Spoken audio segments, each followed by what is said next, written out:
Hello guys, आज के स्पृता पहचान क्लासेस में मैं आपका स्वागत करती हूँ। तो जैसा मैंने आपको बताया कि जो इम्पोर्टेंट क्वेश्चन मैंने आपको बताए हैं उसमें से मैं आपको बता रही हूँ। जो मैंने चैप्टर्स इम्पोर्टेंट चैप्टर्स लिखाए हैं उसमें से ये पहला उसने कहा था, क्लास 12 बिहार बोर्ड गद्य खंड पाठ 2 उसने कहा था, जो चंद्रधर शर्मा गुलेरी द्वारा लिखा गया है। इसका प्रकाशन वर्ष 1915 और यह कहाँ प्रकाशित हुआ है? सरस्वती पत्रिका में। महावीर प्रसाद द्विवेदी द्वारा संपादित यह सरस्वती पत्रिका थी। यह बात भी आपको याद रखनी है।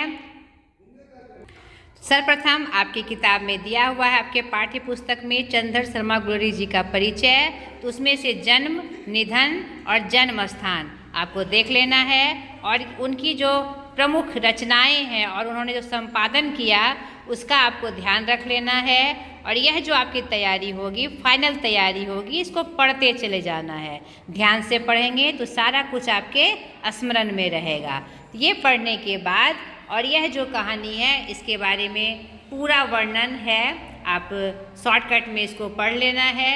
यह जो कहानी है यह एक प्रेम के प्रति, सच्चे प्रेम के प्रति आस्था का प्रतीक है, जिसमें इस कहानी के माध्यम से यह दिखाया गया है कि प्रेम में संबंध का होना बहुत आवश्यक नहीं है, और बहुत ही स्नेहिल रूप में यह कहानी मन को छूती है। तो यह कहानी जो है दो प्रसंग में हमारे सामने आती है। एक बचपन का प्रसंग, आप जब कहानी को पढ़ेंगे, यह जो कहानी है आपके प्रथम विश्व युद्ध पर आधारित है। यहाँ पर आपकी किताब में ही देखिए इसका परिचय दिया हुआ है। इन शॉर्ट में आप इसको भी पढ़ लीजिएगा। यहाँ पर देखिए ये प्रथम विश्व युद्ध के समय यह कहानी है, जिसमें एक तरफ जर्मनी, ऑस्ट्रिया, हंगरी, बुल्गारिया और तुर्की थे, और दूसरी ओर ब्रिटेन, फ्रांस, रूस, जापान और इटली। ठीक है, प्रत्यक्षतः भारत युद्ध में कहीं नहीं था, फिर भी भारतीय सिपाही इस युद्ध में लड़े। ठीक है, उसी के समय का यह वर्णन है। इसमें लहना सिंह सूबेदार की कहानी है। लहना सिंह के बचपन का वर्णन यहाँ दो रूप में यह कहानी आपके सामने आती है कि एक जो पंजाबी दो बच्चा रहता है, ठीक है, एक सूबेदारनी के रूप में और एक लहना सिंह के रूप में। तो बचपन की यादों से ये कहानी शुरू होती है, जिसमें एक 12 साल का लड़का लहना सिंह है और 8 साल की सूबेदारनी। उसी क्रम में युद्ध में उनके पति और उनके बच्चे से उनकी मुलाकात होती है, और इसी क्रम में यह कहानी आगे बढ़ते हुए युद्ध के मैदान में जब वह सूबेदारनी से मिलते हैं, सूबेदार के घर जाकर, जो उनके सूबेदार थे, वहाँ पर उनके द्वारा किया गया एक वादा कि 4 बच्चों की माँ बनी, लेकिन एक भी नहीं बच पाया। तो इस बार तुम मुझसे वादा करो। लहना सिंह से सूबेदारनी वादा लेती है कि तुम इसकी रक्षा करना। उसकी एक बात की लाज रखने के लिए वह पूरे युद्ध के समय में उसका ध्यान रखते हैं और हर तरह से उसकी रक्षा करते हैं। आप इस कहानी में अगर पढ़े होंगे तो आप देखे होंगे कैसे वो अपनी मोटी जर्सी, कंबल सब बोधा सिंह जो उसका पुत्र रहता है उसको दे देते हैं। यहाँ पर हजारा सिंह उसके पति का नाम है, यानी बोधा सिंह के पिता। तो यहाँ पर कहानी के जो 4-5 पात्र हैं उसका नाम आपको याद रखना है। लहना सिंह वही बच्चा रहता है 12 साल का, और सूबेदारनी वही 8 साल की बच्ची। सूबेदार हजारा सिंह जो कि सूबेदारनी का पति है, और बोधा सिंह उसका बेटा। ये सब कुछ नाम जो है, जो चरित्र है इस कहानी के, उसको आपको याद रखना है। और कहानी का यही प्रसंग है कि उसकी एक बात के लाज के लिए वह अंत तक उसकी रक्षा करता है और खुद प्राणों की आहुति दे देता है। इसमें एक वीर सैनिक की जो वीरता है, जो लहना सिंह के रूप में यहाँ दिखाई पड़ती है। प्रश्न अभ्यास में आप देखिए, समय बहुत कम है तो मैं आपको इशारा करती जा रही हूँ। आप देखिएगा कि उसने कहा था का जब आप प्रसंग पढ़ लेंगे तो यहाँ पर अभी जो आपको रिवीजन करना है, इसमें आपको 2 तथ्य में यह बात याद रखनी है कि लहना सिंह 12 साल का बच्चा, 8 वर्ष, सूबेदारनी दो रूपों में, भागों में ये बटी हुई कहानी है। एक बचपन का रूप और एक जवानी का रूप। जवानी का रूप में मेन युद्ध का वर्णन है और सूबेदारनी से लहना सिंह की मुलाकात की।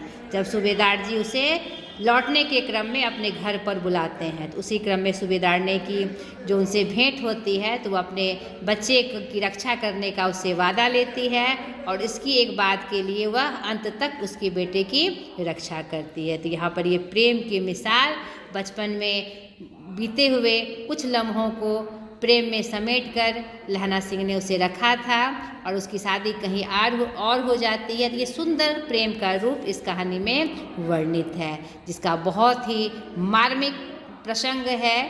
तो आपने इसको पढ़ा होगा तो आप जरूर जानते होंगे। अब देखिए इसका जो प्रश्न उत्तर है, तो यहाँ पर कहानी के पात्रों की सूची थी। पहला है कितने भागों में बटी है, 2 भागों में बटी है। कहानी के कितने भागों में युद्ध का वर्णन है, 2 भागों में। ठीक है, कहानी के पात्रों की सूची तैयार करें। तो कहानी के जो मुख्य पात्र हैं किस रूप में है, इसको आपको देख लेना है। लहना सिंह का परिचय अपने शब्दों में दे। लहना सिंह वीर सिपाही था, बहुत स्नेहिल था वो और बात का पक्का था। नहीं, उसका जो दिल डॉल है उसका आपको देख लेना है। पाठ में लहना और सूबेदारनी के संवादों को एकत्र करें। कुछ ऐसे पात्र हैं, ये प्रश्न आपको नहीं आएंगे। उन दोनों का जो संवाद है उसकी पंक्ति उठाकर आपको दे दिया जाएगा कि यह किसने कब कहा, किस संदर्भ में कहा, वो बात आपको याद रखनी है। और जितना भी आपके अभ्यास में प्रश्न है, आप देखिएगा कि अगर आप पूरी कहानी नहीं पढ़ेंगे तो यह प्रसंग आपको पता नहीं चलेगी। तो आप समय निकाल कर, आपने पहले से पढ़ा ही होगा, तो सरसरी निगाह से आपको इस कहानी को पढ़ के पात्र का नाम याद रख लेना है और किसने किससे कहा, इस संदर्भ में यह पंक्ति आपको याद रखनी है। जैसे देखिए, कल देखते नहीं यह रेशम से कढ़ा हुआ सालू, यह सुनते ही लहना की क्या प्रतिक्रिया हुई। तो हम जानते हैं कि यह जब बात सूबेदारनी जब 8 साल की थी और बार बार उसके पूछने पर कि तुम्हारी कुड़माई हो गई, तो बार बार वह धत कहा करती थी। लेकिन एक दिन वह कहती है कल देखते नहीं ये रेशम का कढ़ा हुआ सालू। इससे लहना सिंह की जो प्रतिक्रिया होती है वह बहुत दुखी हो जाता है, क्योंकि उसकी शादी हो जाना उसके मन को, दिल को बर्दाश्त नहीं होता है, क्योंकि वह उससे प्रेम करने लगा था। उसकी प्रतिक्रिया यह होती है कि आप कहानी के प्रसंग में देखे होंगे, वह गिरते पड़ते अंततः घर पहुंचता है। इस प्रसंग में देखिए उसकी क्या स्थिति थी। नहीं, यहाँ पर इस प्रसंग में दिया हुआ है, नहीं दिन रात खंदकों में ढेड़ियाँ कड़ गई। यहाँ पर सारे बातें यहाँ पर आ जाती है। नहीं, यहाँ पर घास की पत्तियों में छिपे रहते हैं, क्या क्या होता है उसके साथ, यह बात कहने पर यह प्रसंग यहाँ पर आया हुआ है। जाड़ा क्या होता है, मौत और निमोनिया के मरने वालों को मुरब्बे नहीं मिला करते। वजीरा सिंह के इस कथन का क्या आशय है। यहाँ पर जो सिपाही होते हैं उसकी वीरता का यहाँ पर वर्णन है। वजीरा सिंह के इस कथन से जाड़े क्या है, मौत है और निमोनिया से मरने वालों को मुरब्बे नहीं मिला करते, यानी कि वहाँ की जो विपरीत परिस्थिति थी युद्ध भूमि की, उसका वर्णन वजीरा सिंह के कथन के माध्यम से पता चलता है। ठीक है, कहती है तुम राजा हो मेरे मुल्क को बचाने। वजीरा के इस कथन किसकी ओर संकेत करता है, वह गोरी मैम की तरफ संकेत करता है। नहीं, यही सब कुछ प्रश्न है जिसके बारे में आपको पूरा ध्यान रखना है। इसी प्रकार की कोई पंक्ति दे दी जाएगी और किसने किससे कहा, या फिर चरित्र का नाम दे दिया जाएगा कि यह किस कहानी का पात्र है या किस पाठ का पात्र है या उसके लेखक कौन है, इस कहानी के लेखक कौन है, पंक्ति दे दिया जाएगा और या पात्र का नाम दे दिया जाएगा, ये किस कहानी का पात्र है, उसके लेखक कौन है। इस तरह के प्रश्न आपको आएंगे। तो यहाँ पर देख लीजिए। और व्याकरण में देखिए, यहाँ पर व्याकरण में भाषा की बात में जो बात आई है, निम्नलिखित शब्दों से विशेषण बनाया, उनका वाक्य में प्रयोग करें। तो 1-2 शब्द आपको दिया जाएगा और जितने भी प्रश्न आते हैं वो पाठ से ही संबंधित आते हैं, इसका आपको ध्यान रखना है।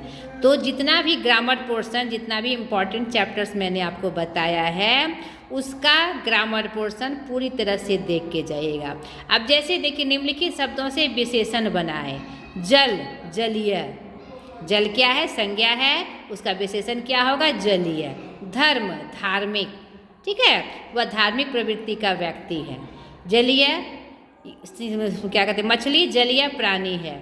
ठीक है, इस तरह से दिए गए शब्दों के समानार्थी शब्द लिखिए। मुर्दा, लाश, लहू, खून, घाव, जख्म। नहीं, ये सब मतलब समानार्थी शब्द इसका आपको ऑप्शन में दिया रहेगा, तो आपको उसके बारे में पता रहेगा कि इसका क्या अर्थ है, तो आप इसका आंसर आराम से कर पाइएगा। अब देखिए, रचना के आधार पर इन वाक्यों की प्रकृति बताए। रचना के आधार पर शब्द के कितने भेद हैं, आपको ये पता होना चाहिए। कितने हैं रचना के आधार पर, आप बताइए। 3 है। नहीं, रूढ़, यौगिक और योग रूढ़, है ना। तो आपको उसके आधार पर बताना है कि कौन सा वाक्य है। मिश्र वाक्य प्रयोग के आधार पर, उत्पत्ति के आधार पर, आपको रचना के आधार पर, अर्थ के आधार पर सबका आपको याद रखना है कि वह किस प्रकार का वाक्य है। रूढ़, यौगिक, योग रूढ़। ठीक है, सॉरी, ये तो क्या कहते हैं, ये मैंने शब्द के बारे में बता दिया, ये वाक्य की प्रकृति पूछ रहा है। नहीं, सरल वाक्य, संयुक्त वाक्य और मिश्र वाक्य, जो मैंने वाक्य आपको बताए हैं वो वाक्य के बारे में पूछ रहा है कि ये सरल वाक्य है। रचना के आधार पर वाक्य के 3 भेद। ठीक है, सरल वाक्य, मिश्र वाक्य और संयुक्त वाक्य। तो मैंने सरल वाक्य में बताया था कि एक कर्ता और एक क्रिया होती है, और मिश्र वाक्य में एक मुख्य वाक्य और दूसरा उस पर आश्रित वाक्य होता है, और संयुक्त वाक्य क्या होता है, वह और आदि शब्दों, और या आदि शब्दों से जुड़ा रहता है, और दो वाक्य, 2 कर्ता 2 क्रिया होती है, और दोनों का अपना अपना अस्तित्व होता है। इस आधार पर आपको इसका भेद निकालना है।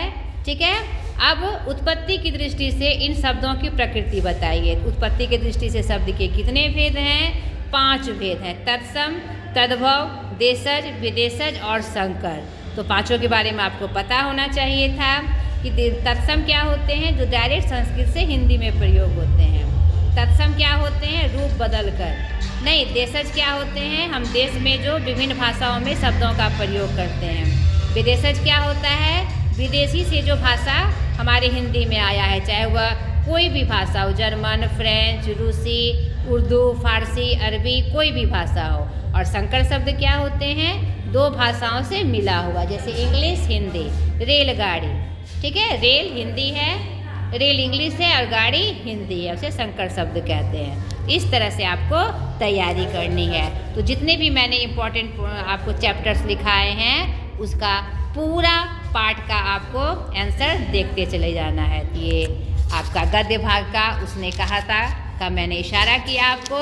इस तरह से आपको तैयार कर लेना है, चाहे जितना भी टाइम लग जाए आपको पढ़ लेना है। अब आज तक के लिए इतना ही। अगले वीडियो में फिर नए एक पार्ट के हिंट के साथ मैं हाजिर हो जाऊंगी। बाय।